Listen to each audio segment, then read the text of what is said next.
I believe there are three kinds of life, and depending on where we're at on that spectrum of lives, we're going to have a different quality of life. If we're on this side of the spectrum, we're often miserable and suffering and struggling and upset all the time. And if we're over here, we're fully engaged and energized and enthusiastic. And knowing where we are on this spectrum can completely change our lives because we can make a decision about what type of life we want to live. You know, the first type of life I believe a lot of people live is the caged life. And the caged life is just that. It feels like you're caged, like you're trapped. You're trapped in, you know, your past, or you're trapped in your current circumstances. Maybe you're trapped in other people's expectations. Maybe you're just trapped in your own personal limitations of belief or behavior, and you don't feel like you can break free. You don't feel like you can have that emotional freedom or that time freedom or that financial freedom. You truly feel trapped. And, you know, everyone's been there sometimes in their life where they just don't feel like they can get out of something, or they feel like they're really struggling. But, you know, over a period of time, the caged life has a look, it has a feel, it has a sound. You know, if you take a big animal and you throw it into the zoo and put it behind bars, that big animal will stalk in frustration and fire and want to get out of there. Over a period of time, though, that animal soon becomes resigned. And it goes back towards the back of the cage, and it sits there angry and frustrated, looking out into the world. And as that animal looks out into the world, it has that resignation of anger and frustration. And you can tell when a person is there, though, because they often say something. And they have this recurring pattern of communication that if you just listen, you'll know that somebody's trapped in the caged life. Because when they're back there, when they're resigned, when they're frustrated, and they're looking at all those successful, lucky people who are just born with all of that, or just they got lucky, right? When they look to the world, they often point to the world in anger, and they say, they don't understand me. And they have this fire in them that believes that other people can't understand them, that they are trapped in something that nobody else could understand. And the great tragedy of all that is a very simple thing, is that those very people who say, they can't understand me, or they don't know, those people, their anger separates them from other people. And now they're less likely to be the ones who ask for help. And yet they're the ones who need the help. And we can't forget that the reality of the person who's angry and resigned in life and saying, nobody understands me, they're really operating from a place, and it's tough to say to people, but they're really operating from a place that's very high in ego. They believe that they're so special, and their circumstances are so special. They believe that, well, no one else has ever had cancer. No one else has ever lost somebody. No one else has ever gone bankrupt. No one else could ever understand me. But the reality is, out of 7 billion people and thousands of years of history, somebody's been through it before. But their belief that nobody has been through it before makes them less likely to ask for help. And the caged life, over a period of time, starts to feel miserable. And usually only two things change your life. Either something new comes into your life and rattles your cage, or breaks you free. Maybe that rattling of your cage is, you know, maybe you get lucky, you win the lottery, or a new person comes in your life and changes your life, or a new circumstances, a new opportunity comes in, it forever alters the course of your life, it breaks you free. But for a lot of people, the second thing that changes our lives is nothing new has to come into our lives. Something new has to come out of us.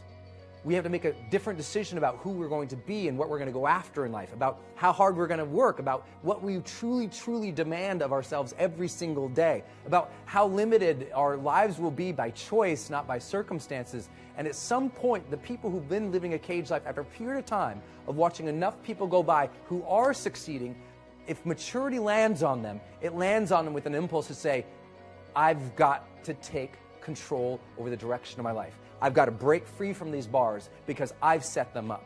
At some point, we've come to realize, I think, in maturity, that we set our own cages. We build our own bars. And that there was always a door over here that we could get out of, but we never made the choice to. And when we finally decide to change our life, we're more likely to go out that door. But we always have to remember, you know, never forget that when you knock on the door of opportunity, that it is work who answers.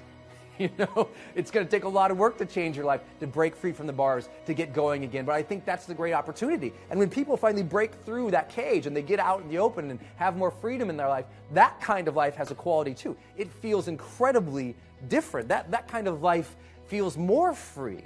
And that kind of life over a period of time is incredible because you have more freedom to direct yourself, more freedom to do things. And what ends up is people end up with deeper skills. They end up, chasing their passions more often. That often, as they get on a roll, they start becoming more successful. As they become more successful, the things they think that they wanted in their lives come into their lives.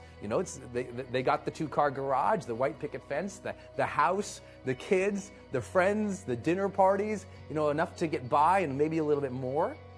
And soon after a period of time, that excitement of that breaking free and getting into that new kind of life, it feels more comfortable.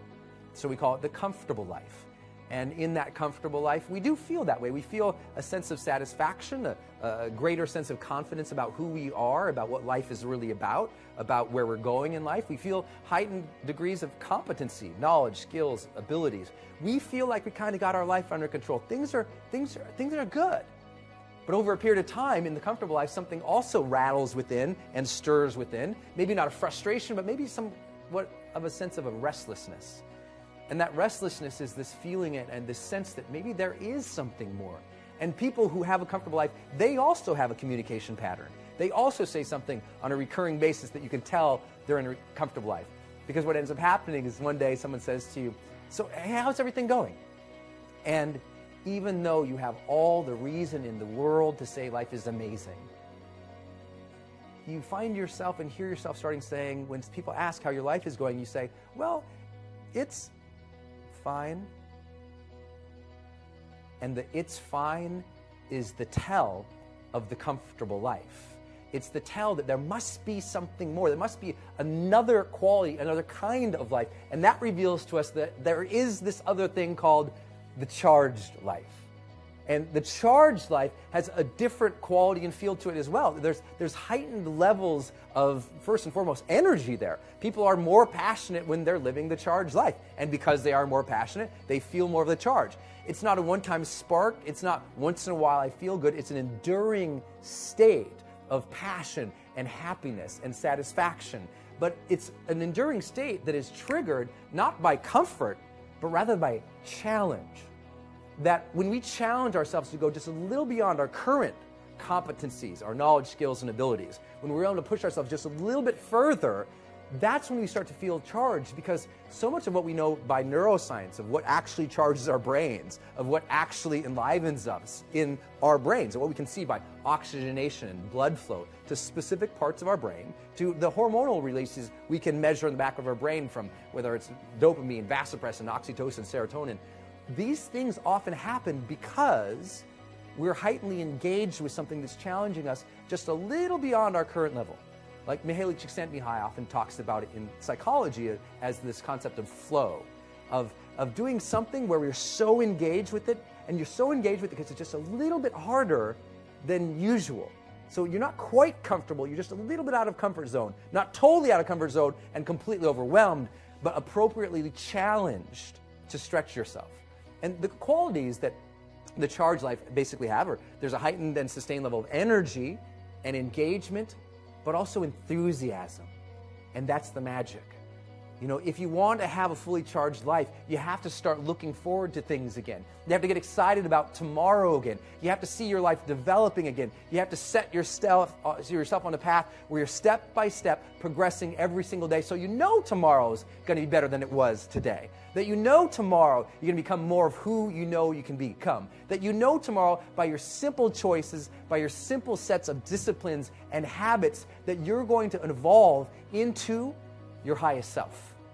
And that is the path of the charged life. This constant engagement with the best within us, of pushing ourselves, but with that purpose and that progress of hoping to become our highest selves. And when you live in that place and you sense that every single day, that's the magic. That's what life should feel like. That's what I think we all deserve. And maybe we ought to start aiming and challenging ourselves just a little bit more to get there.